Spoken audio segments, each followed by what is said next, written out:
everyone, welcome back to evidyarthi.in. This is Varsha. Let's start MCQ of chapter 1. Chapter 1 के MCQ करते हैं. History का chapter है.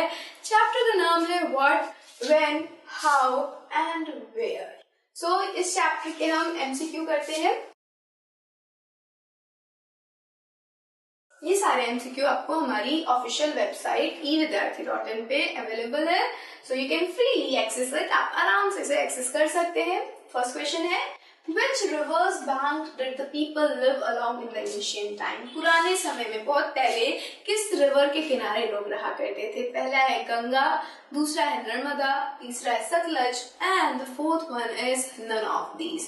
तो जो गंगा रिवर है वहां पे जो लोग रह रहे थे वो किंगडम्स के अंदर रह रहे थे. एंशियंट ज्यादा नहीं थे, कुछ ही समय पहले की बात है वो. लेकिन नर्मदा रिवर एक ऐसा रिवर है जहाँ के लोग हंटिंग कर रहे थे, गैदरिंग कर रहे थे, नोमैडिक लाइफ जी रहे. तो ये बहुत पुरानी बात लग रही है, एंशियंट बिल्कुल लग रहा है ये. So answer will be B. लेकिन हम सी और डी ऑप्शन भी एक बार समझ लेते हैं. जो सतलज रिवर है उसका कहीं पे भी मेंशन हमारे इस चैप्टर के अंदर नहीं है. So this will not be the answer. And the fourth one is none of these. इनमें से कोई भी नहीं. अभी तो हमने बात करी अपने बी ऑप्शन में कि जो हमारे एंशिएंट टाइम के लोग थे वो नर्मदा रिवर के पास रह रहे थे. तो answer is B. So selecting this. अब हम आगे बढ़ते हैं नेक्स्ट क्वेश्चन पे.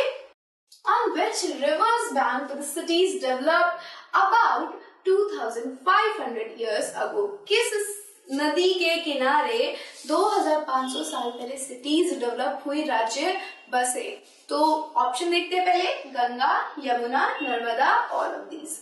फर्स्ट ऑप्शन जो है हमारा गंगा, हमने देखा था कि इसके सदर्न पार्ट में एक बहुत ही इंपॉर्टेंट राज्य विकसित हुआ जिसका नाम था मगधा, जो कि बहुत पावरफुल था. तो 2500 साल पहले इसी नदी के किनारे राज्यों का विकास हुआ, राज्य बने थे, सिटीज डेवलप हुई थी. वही Yamuna was not in our chapter में ही यमुना नहीं था, तो ये ऑप्शन तो नहीं होगा. नर्मदा में हमने अभी अपने फर्स्ट क्वेश्चन के आंसर अंदर में देखा था, फर्स्ट क्वेश्चन के आंसर में देखा था, यहाँ पे हंटर गैदरर यानी एंशिएंट पीपल रह रहे थे. तो ये भी आंसर नहीं होगा. ऑल ऑफ दीज बिल्कुल नहीं होगा. जब सी और डी है ही नहीं इसका आंसर, तो all of these will not be the answer. तो option number A will be the right answer और वो है गंगा. नेक्स्ट चलते हैं. Which city was established on the banks of Ganga? कौन सी सिटी गंगा के बैंक पे एस्टैब्लिश हुई थी? First is Magadha, second is Vindhyas, third is both A and B, वहीं fourth is none of these.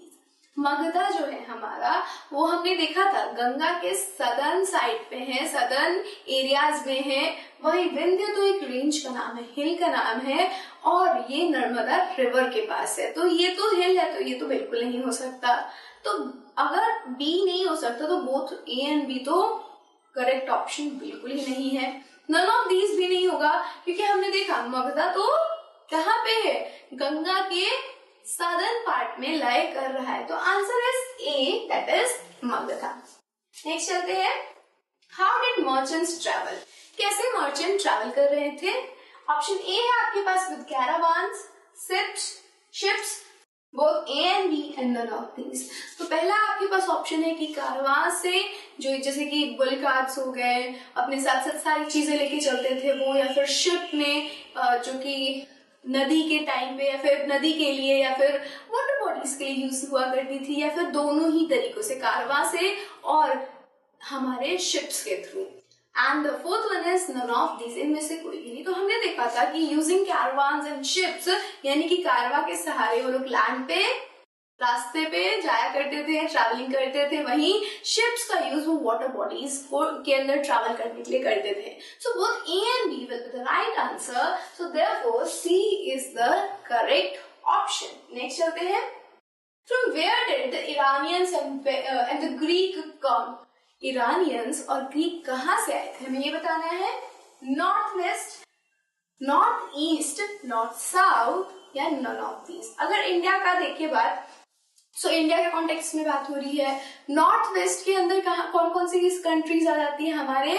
Iran हो गए, इराक हो गए, ग्रीस हो गए. वहीं नॉर्थ ईस्ट के अंदर आपको चाइना देखने को मिलता है. सो जितने भी नॉर्थ ईस्टर्न पार्ट होंगे वो चाइनीज के अंडर है, तो north east will be the wrong option. North south यानी दोनों ही छोर पे, तो ये तो बिल्कुल भी आंसर नहीं होगा। नॉर्थ साउथ क्या होता है, वो तो कोई डायरेक्शन ही नहीं है, ये तो बिल्कुल मेन डायरेक्शंस है, तो ये तो आंसर नहीं होगा। डी ऑप्शन है नन ऑफ दीज। हमें पता है नॉर्थ वेस्ट में ईरान है, इराक भी है एंड ग्रीक भी है, ग्रीस भी वहीं पे लाई करता है।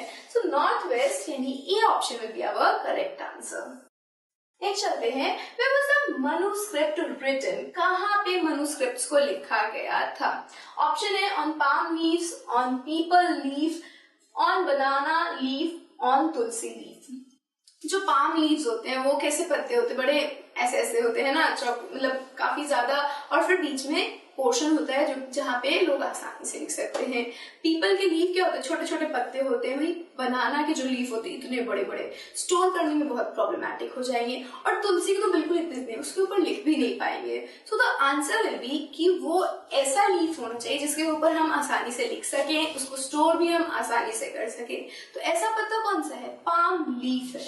So palm leaf will be our correct option, that is option number A. Next चलते हैं, Where did the manuscripts keep safe? कहाँ पे manuscripts को रखा जाता है संग्रह करके अच्छी तरीके से बचा के?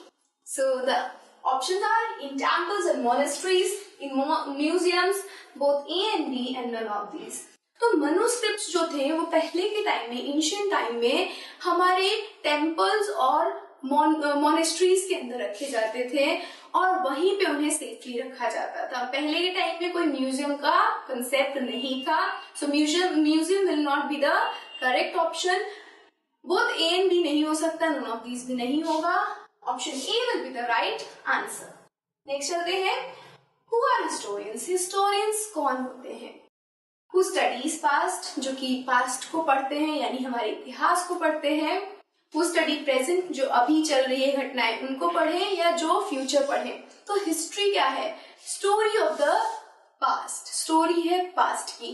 तो जो लोग पास्ट को स्टडी करेंगे वो हिस्टोरियंस ही कहलाएंगे। So answer will be A, क्योंकि फ्यूचर को जो अगर स्टडी करेंगे तो उनको वो तो प्रिडिक्शन हो गई ना, तो उनको हम ऑरेकल्स कह सकते हैं, प्रिडिक्टर्स कह सकते हैं, बट हिस्टोरियंस नहीं कह सकते। जो प्रेजेंट को स्टडी कर रहे हैं वो लोग कौन होंगे, हमारे इकोनॉमिस्ट होंगे, सोशलिस्ट लोग होंगे, जो कि इकोनॉमी को देखेंगे कि अरे अच्छा चल रहा है, बुरा चल रहा है, सोसाइटी कैसी है, ये लोग ऐसे होते हैं। हिस्टोरियंस वो होते हैं जो पूरी की पूरी हिस्ट्री को पढ़ते हैं, उनकी सोसाइटी पढ़ते हैं, सोशल लाइफ पढ़ते हैं, रिलीजन कैसा है, वो सभी चीजों को देखते हैं। तो historians are those who study past. Next पे चलते हैं, नेक्स्ट हमारा ऑप्शन क्वेश्चन देखते हैं, How did the people of Andaman Island get their food? यहाँ पे कह रहा है कि जो अंडमान के लोग हैं वो अपने फूड कैसे प्राप्त करते हैं। पहला ऑप्शन है आपके पास by fishing, by hunting, second और third option is by collecting the forest products and the last one is all of these. हमारे जितने भी अंडमान में रह रहे हैं लोग हैं वो ज्यादातर ट्राइबल एरिया से है, ट्राइबल पीपल है। So they are doing hunting and gathering. Hunting कर रहे हैं, ऑप्शन बी है gathering by collecting products.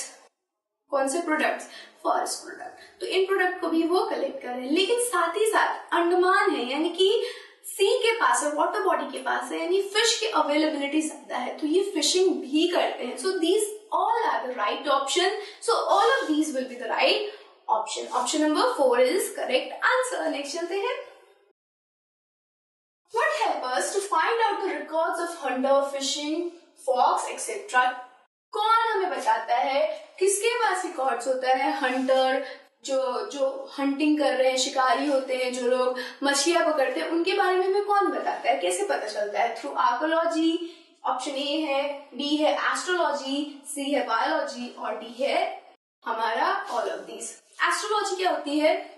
Astrology खगोलीय शास्त्र होती है, हमारे तारों को पढ़ के लोग किसी किसी का फ्यूचर बताते हैं, किसी की कैसी दशाएं चल रही है वो बताते हैं। वहीं बायोलॉजी हमारी बॉडी का ज्ञान होता है, लेकिन आर्कोलॉजी में आर्टिफैक्ट्स को पढ़ के यानी खुदाई की गई चीजों को पढ़ के हमें पुराने टाइम के लोगों के बारे में बताया जाता है। So option A will be the correct option, जिसमें हमें ये लोग क्या बताते हैं, हंटर्स, फिशिंग फॉक्स के लाइफ के बारे में, वो कैसी जिंदगी जीते थे वो सब बताते हैं।